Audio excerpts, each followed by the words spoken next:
Good afternoon, 12 o'clock on the East Coast. Brandon Hardison, President of Champion Strategies, for another edition of Hardison's Tips Live. We bring in the best experts in the field to give you some advice, whether you're a sales consultant or whether you're a manager. And I hope there's some managers out there listening because the only way you can get better if your people are getting better. Today, we're so honored to have with us all the way from New Jersey, and I know they just came from a little hurricane action there, a gentleman I've been knowing for years. He is a BDC expert. So, Stan, how about telling the folks who you are, what it's all about before we get to the questions? All right. So my name is Stan Sher. I'm the founder of Dealer Retraining, and I'm also currently the general manager of Dealer Retention Services, where we outsource BDC opportunities. We handle sales service, equity mining, and internet lead management, as well as sales training, recruiting, and business development center training. And I'm actually in the business 17 years. I got in the business. Brandon actually was my trainer when I first started selling cars back in 2003. Well, we have a little freezing up problems here. So I know some of the people probably didn't catch some of that. So I tell you what, let's just get to the questions because that's what they wanted to hear. And Sure, you are in that BDC sure. space. So let me ask you this, Stan. What do you think are the current trends as you see it going into dealership BDC operations right now as we speak? So I see, in my opinion, and this is from what I'm seeing now, I think BDC is more important than ever with digital retailing tools going on, with the fact that people are trying to avoid going into the showroom. Some of them, of course, some people are trying to do everything online. They go online for their virtual test drives. They do all the research. They pretty much have their mindset on what car they're looking to purchase, and they're looking to do things over the phone. And if they do come into a dealership, they want it to be a quick process where everything is set up for them. So I think that the communication aspect of BDC is more and more important nowadays.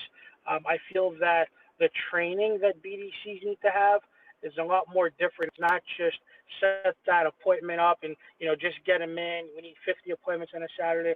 I would rather have 20 quality appointments of real deals walking in than having 50 bodies show up and just go through the motions and not deliver the right experience. Huh. Okay, I can concur with that. So let me ask that now, and thank you for that answer. In your opinion, how is digital retailing changing the landscape of internet sales? So I love digital retailing, and I think it's a pleasure for me to have been in a dealership for the previous year. I was in a store for a year, and I left back in March for the pandemic hit, and it was actually a game-changing experience for me because we worked in a really progressive store with really progressive tools, and we were using tools like Roadster, and I ran a BDC that was doing close to 70 units a month, with most of it being done through Roadster. And in any given month, we would do 2 to 3 new car deals, which are lease deals, through a digital retailing store where the customer sends in the credit app, works out their numbers, we print everything out, we make an appointment, they come in, they pick up their car. That was a very small percentage, obviously, of how many deals are actually being done this way, but I did start to see a small pattern of every other month or so, a couple deals trickling in, but I did use it more as a tool to get the customer in the showroom because it was a good negotiating tool. It's nice to be able to put in the customer's zip code where they register the vehicle. It's nice to be able to have all the incentives tied in and to be able to have that conversation. Mr. Customer, how much money are you looking to put down? Oh, 2,500. Okay, how many miles a year? Would it be 10, 12, or 15,000 miles a year? They tell you. By the way, are you currently a Honda owner or are you switching from another brand? What are you currently driving in your household? And you put all that stuff in, By the way, are you currently a first responder? You put all that stuff in, and then boom, there comes your lease payment. There comes everything. There comes your cap cost, your tax, and you have a normal conversation instead of trying to avoid giving numbers.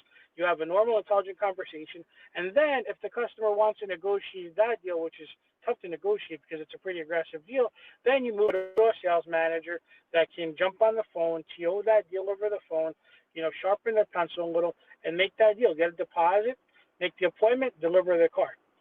I think that that's the way digital retailing is used for. I think it's more of a tool to keep a conversation going than it is to just sell cars. I don't think we're 100% there to complete transactions, but it's certainly a tool to help BDC agents sound more than just a robot. When can you come in? When can you come in? Gotcha. Now, that sparked something. I can't hear you. Can't hear me? Can you hear me now? I cannot hear you. Can't hear me at all. There you are. You got me now? There we go. Yep. Okay. Here's the question based on what you just said with that.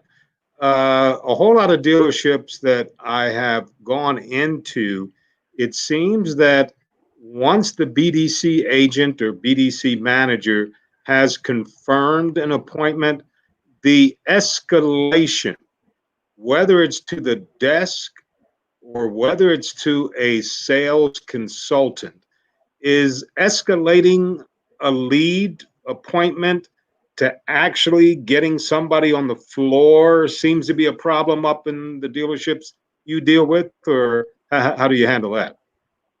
So here's what's interesting. We all know the story of the house mouse, right? There's always that salesperson that sells a lot of cars, been at the dealership a long time, that management just feeds them all the deals. The store I came from does just that. Out of 15 people, there was always 2 or 3 that were getting the majority of the deals, and there was always that complaint that the salespeople had. Oh, they're feeding this person that deal, and I'm seeing that in some of the virtual BDCs we're running too. I'm always seeing that. I work with a dealership that has 10 salespeople, and it's always the same too. They're getting, when we send them the lead and say, hey, this person wants better numbers, they want to do the deal, and it always comes down to, okay, I got this person handling it. So, and it's always because of the trust issue, because they know that they're going to handle the customer better, they're more proficient, and it's also the seniority and politics, of course. So I do see that happening a lot. Going back to my old days in dealerships, I do remember, if I'd been in a Nissan store, that we would only give those deals to 5 people because they were the most professional ones. They had the higher closing ratio, which I think was a lot more fair. But I do think the dealerships need to train everybody, and I mean everybody on the sales floor, to be able to understand, the shopping pattern. I feel like a lot of these tools come out, but they don't train.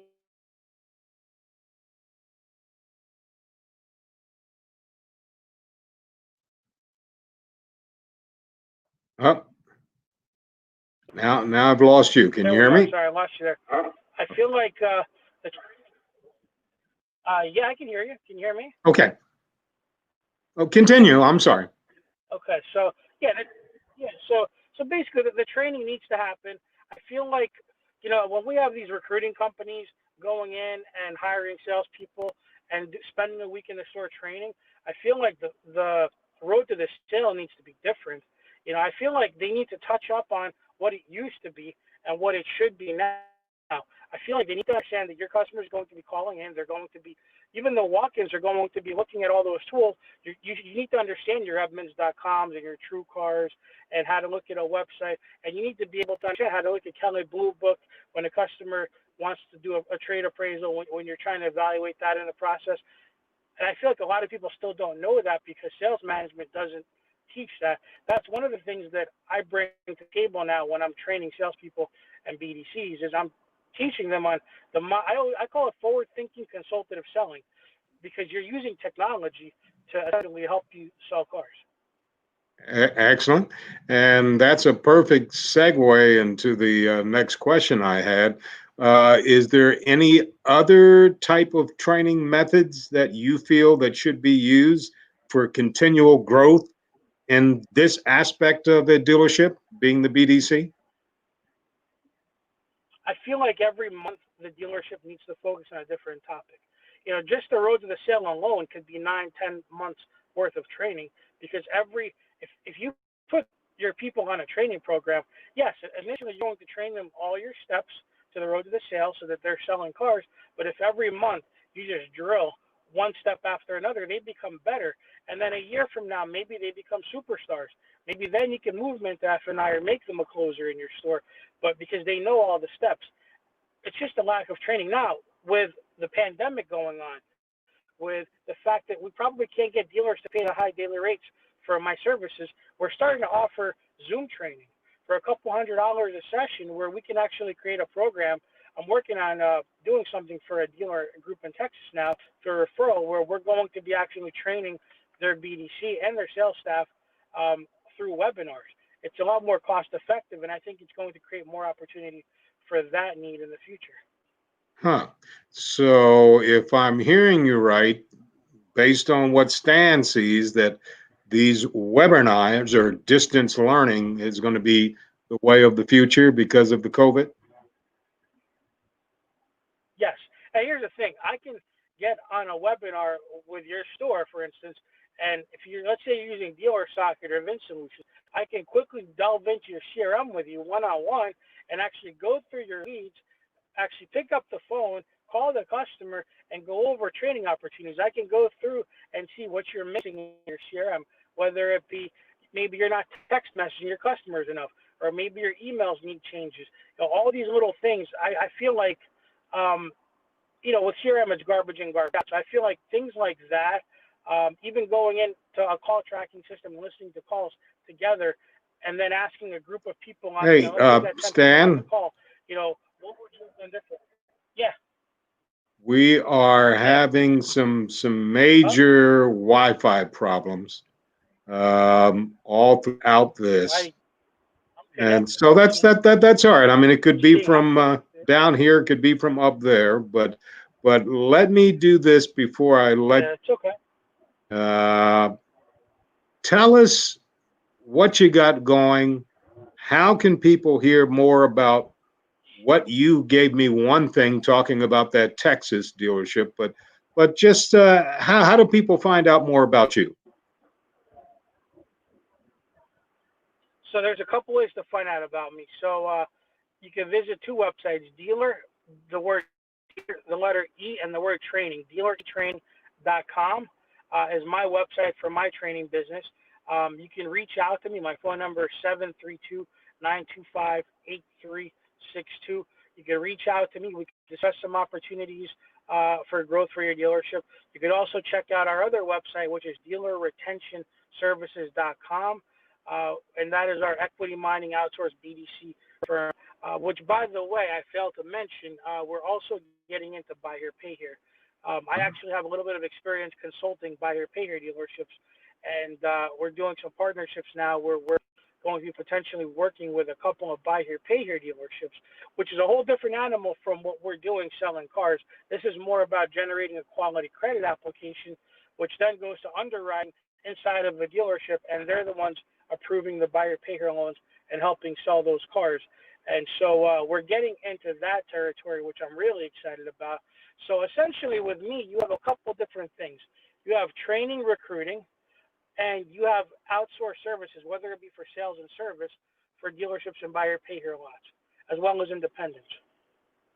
I like that. I like that. Well, Stan, I tell I you can't what. hear you. Yeah. Say, can you hear me Hello? now? Can you hear me now? Now I can, yes. Okay. Let me just thank you for coming. Thank Sorry you. for the problems that we had. We're going to have to do this again That's with okay. that. Okay. But you Got it. have a great day. You be safe, not Thank you. only from the storm you just had, but with the COVID, stay healthy, be safe, and we'll be back to you later. Okay, Sounds Stan? good. Thanks so much. You too. Thank you. Sure. Okay. For everybody else out there, we'll let you get back to what you need. I need to get back to my training class. So, Brandon Hardison for Hardison's Tips. Once again, as always in parting, you go out and make it a champion. Yeah, take care.